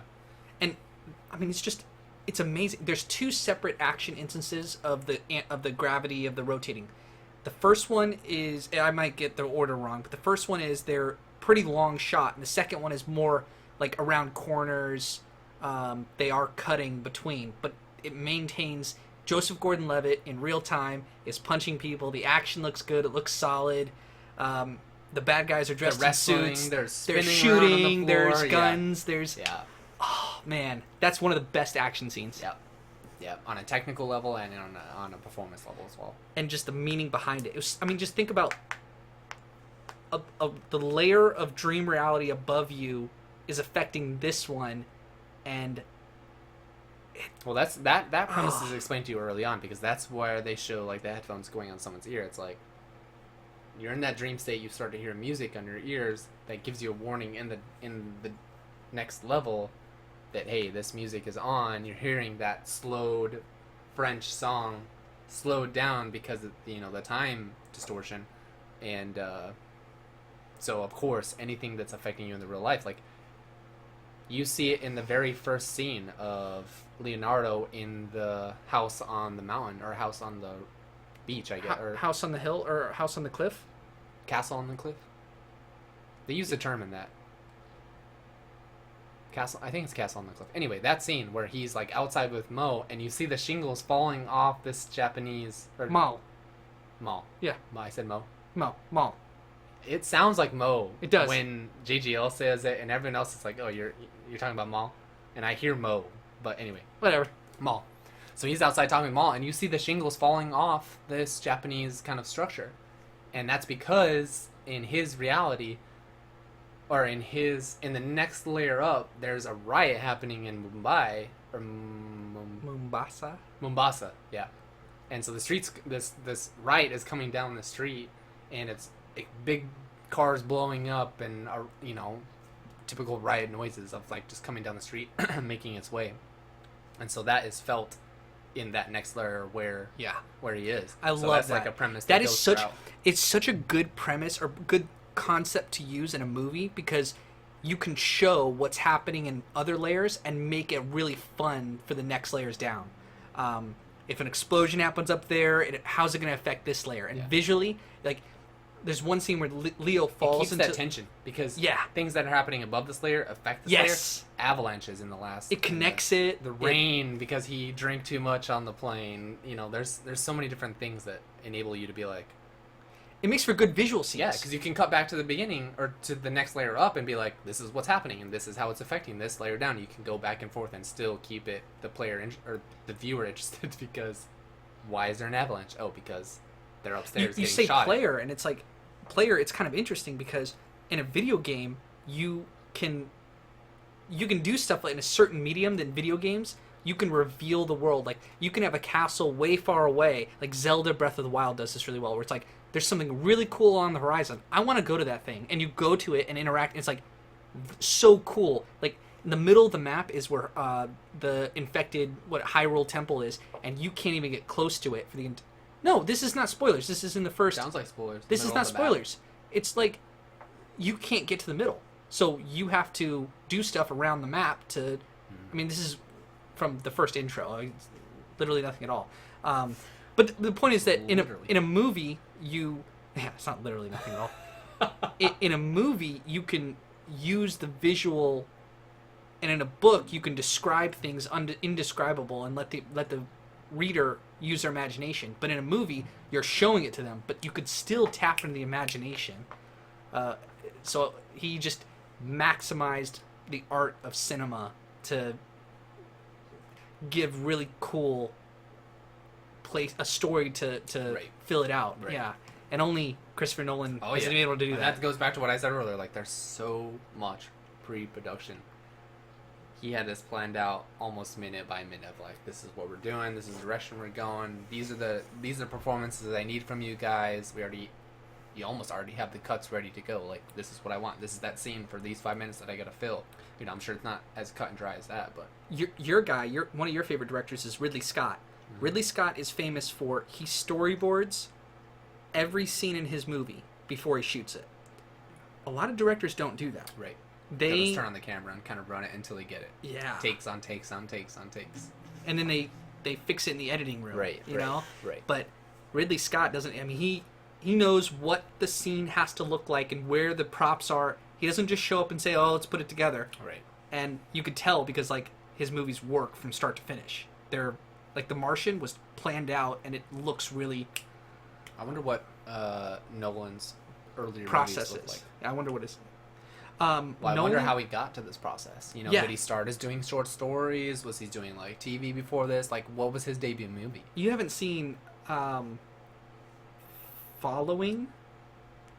So Following is Christopher Nolan's first movie when he had like no budget. It's black and white. You should watch that movie. Okay. I'm curious now. Yeah. We'll go what? We'll watch no, it. I just. It's okay. We'll edit it in I don't think post. I did. I looked at the closet before I abrupt. I didn't make eye contact with Didn't him. make eye contact. Didn't see the whites of my eyes.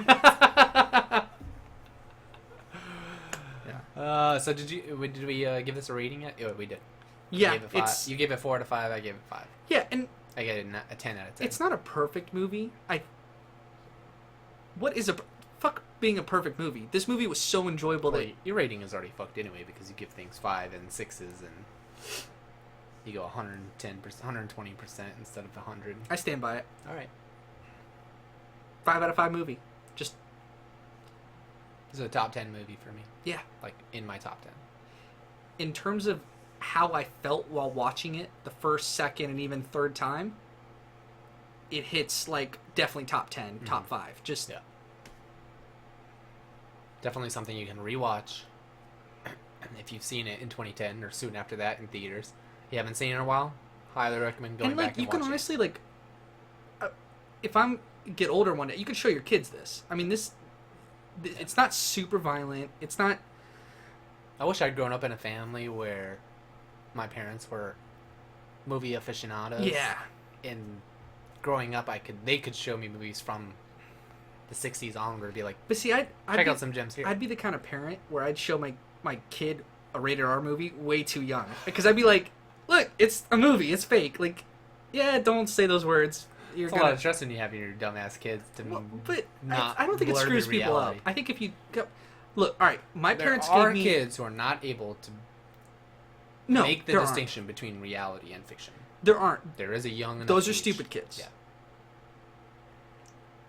My parents let me I'll read. take- My parents let me read almost any book since I was like way young. I was reading Tom Clancy at like maybe like 11. Okay. You know, but Tom Clancy is like has F-bombs and has just they didn't get because you're reading. I mean, it's not bad. It's you're imagining all this stuff. And it's mature themes, but same thing with movies. They're not real. Like you sit a kid down, you go, look, this isn't real. Scarface. And I don't think I would show them Scarface. I would. There's a line that you. There's a I think line. that line differs. Like, from which most rated R movies do you think kids should watch? This is an interesting topic. Deadpool. Deadpool for the mature humor, Yeah. because it's kind of funny. I think for teenagers, absolutely Deadpool. He's some 16-year-old kid, they would love Deadpool. Oh yeah. So many 16-year-olds snuck into that Yeah. theater. 100%. The Matrix. Yep. I think a kid can watch The Matrix. Yeah. You have Skip some, over the sex scene. Yeah, whatever. You can deal with it. It's not even that bad. It's from the 90s. But like, especially in the world we live in now, where porn's just everywhere. Yeah. Yeah. They can handle the movie. Hey, you child lock their phone. They don't know what that is. Just give them a flip phone. They can't even go on the internet. I don't think I believe in child locks. I don't think those things are effective.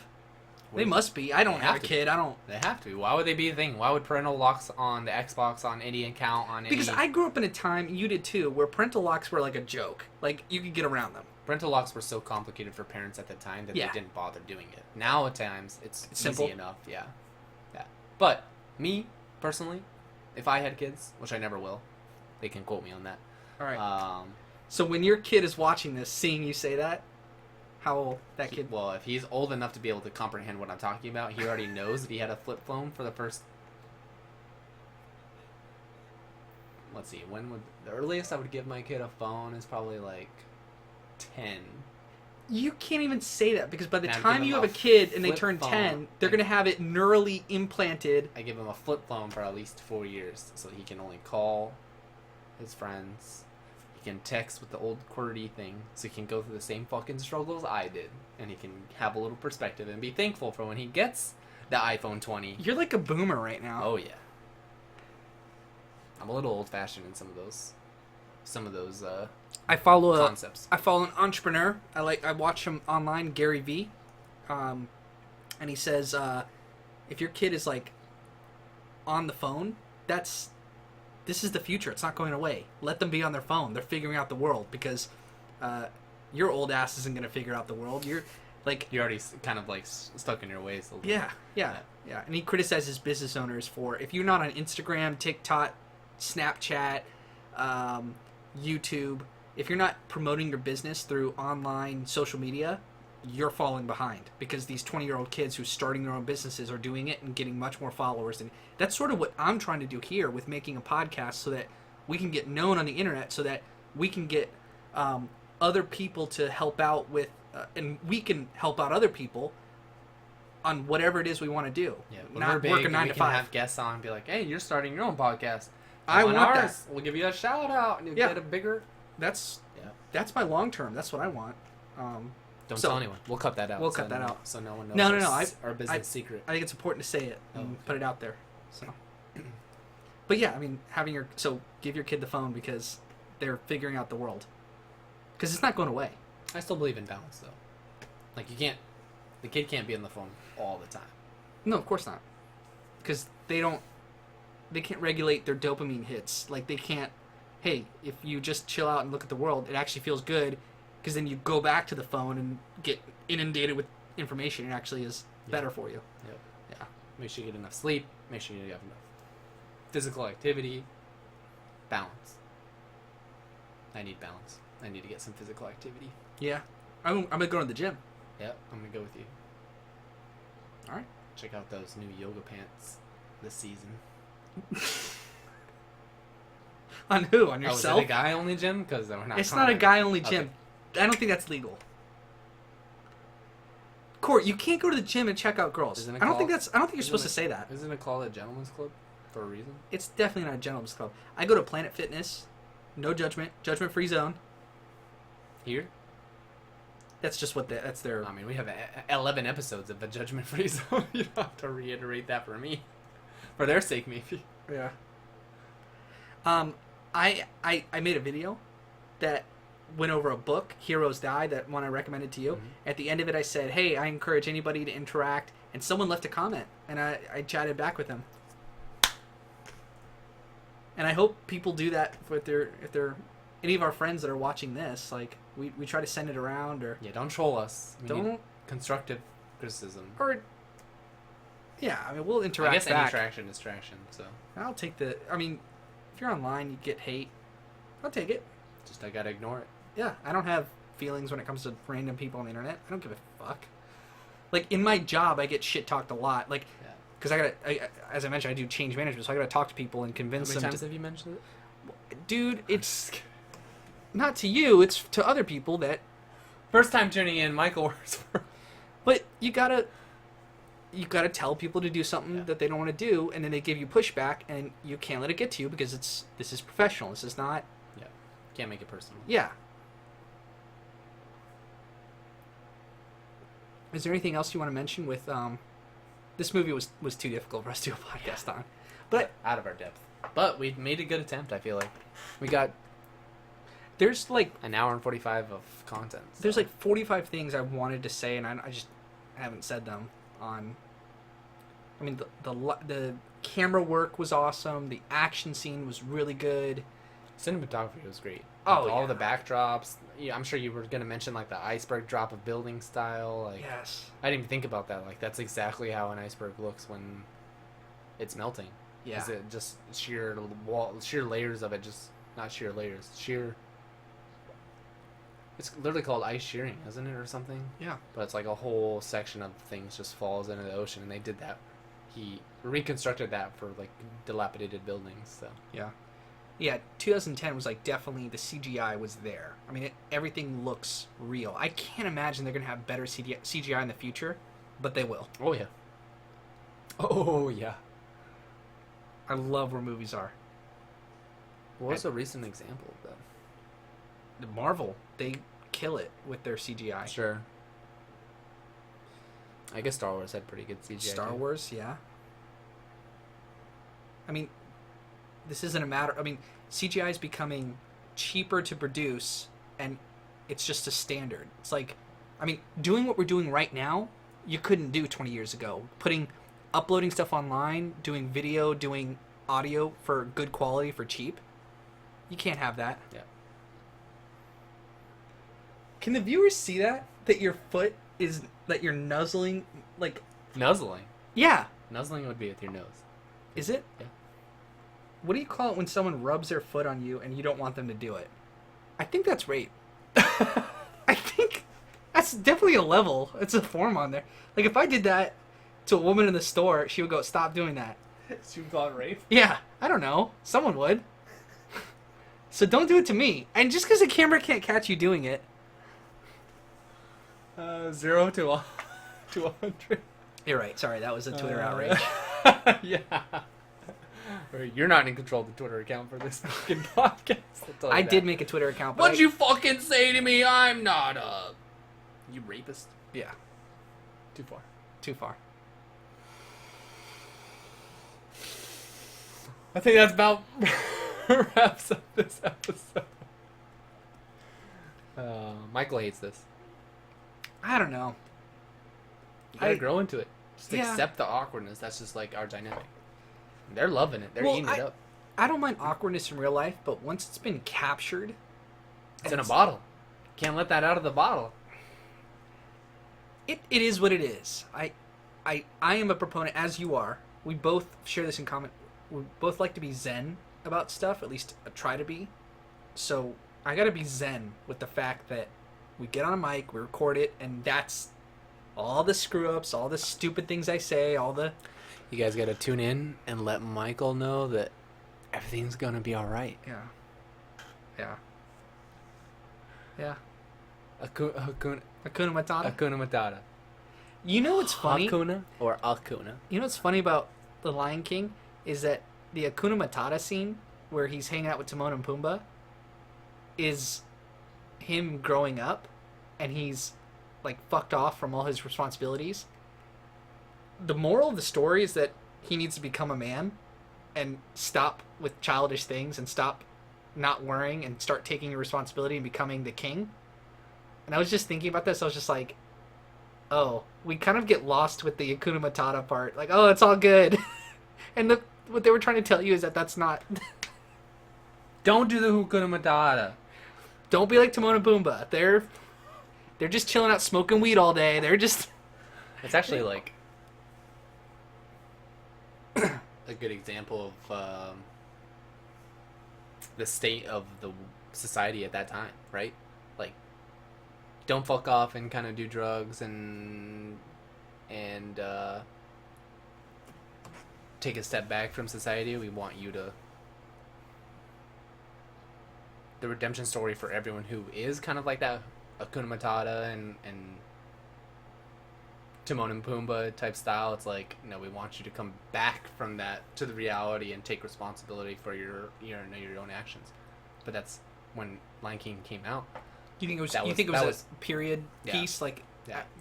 Because it came out in '92. Right. Have you watched the new Lion King? I did. Is it almost the exact same thing? Yeah, it was. It's just one of those movies where you sit down, I felt emotions. I felt good in some parts. I don't really feel sad in movies, but I just... You have no idea. I don't really care.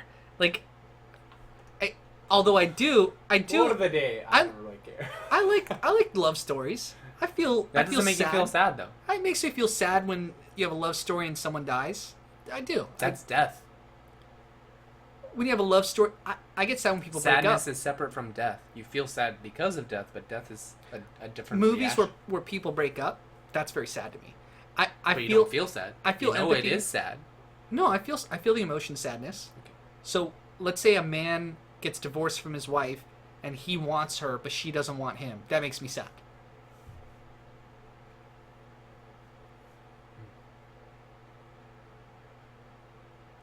I don't know why we went down there, but Lion King made me feel good in parts, feel sad in parts. Not really. It's like fake sad. It's like, oh, I'm supposed to feel sad in this part.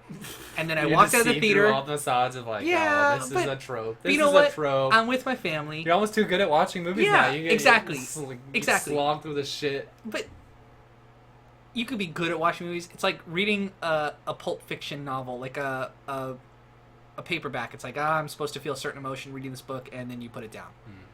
It's good to watch movies like that. Yeah. And so I was with my girlfriend. She loved it 'cause she loves Lion King. I was with my family. They loved it because it's a family event. And you walk out of the theater and you go, I was like this. I was like, never going to think about that again. Like, we paid our $12, felt some emotions. Now we're done. It's like the trash. But that's what I love about. Nice, dude. But that's what I love about movies. It's an event. It's 2.5 hours. Yeah. It's non-committal, and you're done. But some of them really stick with you, and you want to buy movie posters, and you want to talk about them with your friend. And I have gotten so much good stuff out of movies. Like, it's helped me. I mean, I interact with the world thinking about. Remember that movie scene that I saw? I'm gonna act like a badass in this scene, and I know it's a little bit cheesy, but that's like you gotta act that way. Like, you want to be like the Terminator. You want to get super jacked and act like a badass. Terminator is a badass. Like, go do that. Because we're all just like behind our own movie, living our lives. Like, you can choose whatever you want in this life. So choose to live it in the movie that you want to live it in. Up to a point. Of course. And hopefully everyone. Yeah, of course. Well, hopefully everyone continues to make the right choice in which movie they want to idolize or put their life into practice, because there are many bad examples of this is something that you should not do. Let this stay on the screen and don't, put it into practice. Do you We ever? have a lot of faith in humanity and society to allow them to make the decision between what they see on the screen and what they see other people doing, and the decisions that we allow them to make as far as like acting that out in reality. Okay. So there are plenty of there are plenty of movies where the premise is bad, where they try to make someone who has done something bad into something good, but people forget about that good part, so they do that something bad thinking that will get them. Do you have any something like good. examples of that? Like what? I forgot the name of the movie. Yeah, It's, describe it. It's a disconnected citizen who feels hate and Law-abiding citizen. no. Okay. I mean that's a That's- good example. that's one. But there's a different one, a little bit more like niche. It's not a good movie probably. But he's like disconnected from society. He feels hate, so he orders all these parts into his house, and it ends up being a bodysuit and weapons and magazines and a full body armor type stuff, and he goes up and he shoots it down. And that's because he felt disconnected and he felt Was that with anger and Was that about the mom and the kid? yeah. There's something wrong with Charles. There's something wrong with. No, it was a single word. I don't remember the title. It's been 8-9 years. As I say that about it, as we're reviewing a 10-year-old movie. Dude, I think there's value in us going back, because I don't think the movie Inception is in the consciousness. It's not on the internet right now. Right. So if we can sort of revive these bring old, it back to light. because I want someone to Highlights of the decade this year. a little bit. On Michael and Kuhlman and Corey. Yeah. Oh, we really gotta work on that. But, like, I want someone to be scrolling through their feed, they've subscribed to us, and new movie, and it's from 2007. It's like, I forgot about that one. We didn't. And we want to talk about it. We watched All right, it. let me take off the movies from our list that came out in the last 10 years. Sure, Hold on. let's do that. Let's look up what years they came out. Because we're in a unique position where we're almost 30. We have, like, probably most people watching this will be 20. The Revenant was 5 years old. The Martian is also 5 years old. The Okay. Dark Knight is 9 years old. Hateful Eight is 2 years old. Fight Club, that's a 99. 99 was the best year of movies. Panic Room, 90... 8. Wait. Was it 98? Or do you think that was a 2000s movie? Whiplash, 2009. Whiplash was 2009? Something like that. Holy shit. We gotta watch Whiplash and La 2011, La Land. 11 maybe. Do we need to add La La Land to this list? Absolutely. What a beautiful movie. Is it one word? Lala? Yeah. And then Land. There Will Be Blood. 2007. I agree. No Country for Old Men. I don't know, 2008, 9? I think it's 2005. Okay. 7. Also 2008. 96. I What? wanna say. Yeah. Interstellar. That was David Fincher. Interstellar's 2014 or something. Okay. 300. So our friend Nick Melee, shouts out to Nick Melee. Future guest. Future guest. We play Magic with him. He's awesome. Future Magic. He likes to chew on stuff Champion? though. Like he goes like this. He goes, and we're like, They can't see that very well. You got to get closer to the camera. he goes like this. He goes. You We gotta- don't know what he's You got to doing. do a little bit more to the side, like. little bit to the side, like this. Tell me if I'm good. No, don't put it so straight in your mouth. You got to do it a little to the. Yeah. There you go. Yeah. That's his action. That's. He's got a lot of practice. He doing does that it. a lot. He looks like he's really good at it. He looks like he's done it like a lot. It's like he's chewing on a sausage. Yeah. But someone forgot to take the wrapper off, and he's just trying to like just gnawing on that thing. get through it. So he's constantly doing that. Yeah. But he's a good guy despite that. In spite of that, but he's great. We want shouts out to him, to Nick Melee. He said his favorite movie of the decade was Interstellar, so maybe we'll get him on for a special. Oh. All right. Well, that's also on this list. That's on the list. Did I mention that movie, and that's why you said something? Yeah. Interstellar. Yeah. 300. 2000. That's older. 2007. Yeah, probably 2006. I'm guessing. Django. 2009. 10. I'm gonna guess 11 or 12. Joker. 2019. And The Joker, Watchmen. Joker was awesome. Watchmen. 2009. 6.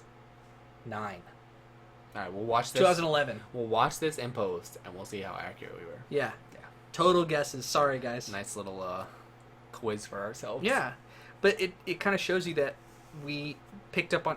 I think there's a combination of it's when we were growing up, but those are the movies we saw. But also they've stood the test of time a little bit. There might be some movies now that we don't get to till 2 or 3 or 4 years from now. Right. Like I have The Lighthouse rented right now on Redbox. I don't know if that's gonna hit. Double charge for that movie. Yeah, it's triple now. Oh no. Yeah, after tonight. Yeah, I'm gonna sit down and watch it after this. Okay. Yeah. But, like, there are movies coming out now that we might be talking about in 2 years going, holy shit, this came out 2 years ago? I totally missed it. Yeah. This is a great movie. Well, I think that exacerbates as time goes on. There's just so many movies coming out as we get older. There's just not enough time in the day for us to play the games we want to play, watch the movies we want to play, do what needs to be done,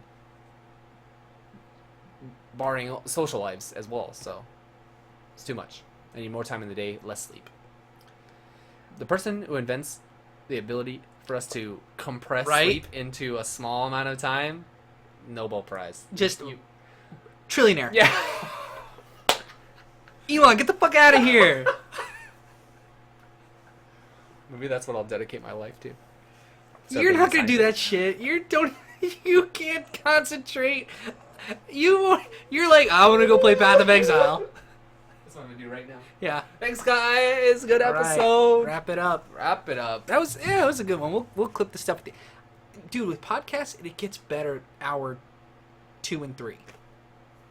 Not that we got to 3 hours, but it gets like it's almost like the first 40 minutes is just warming up. Yeah. Maybe going forward, we like warm up, and then we hit that like I did on the episode 10. 9. 9. Yeah.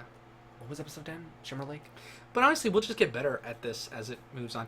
I hope so. It was probably... damn hope so. It was probably fine. We're golfing and we're hitting in the rough. Someday we'll get it on the One green. day we'll get there. All right. Bye, Corey. Thanks for watching, guys. That was too many directions. There. You're right. Work on it.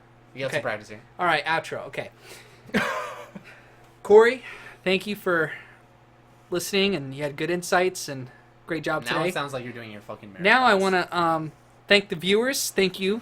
We're going to officially conclude like this. and subscribe. Like, subscribe, do all that shit. Donate on our Dude, Patreon. I think it'd be cool to not ever fucking ask for a subscription. I mean, obviously we want people to do it, but it's like, you guys know to do that shit. We make it as a joke, but I don't think it'll ever like seriously be like at the end of a video. Oh, here's a generic 10-second clip of us asking for you to subscribe and like and check out our next video and be sure to tune in next week. I don't have to talk you into it if you want to be here. Yeah.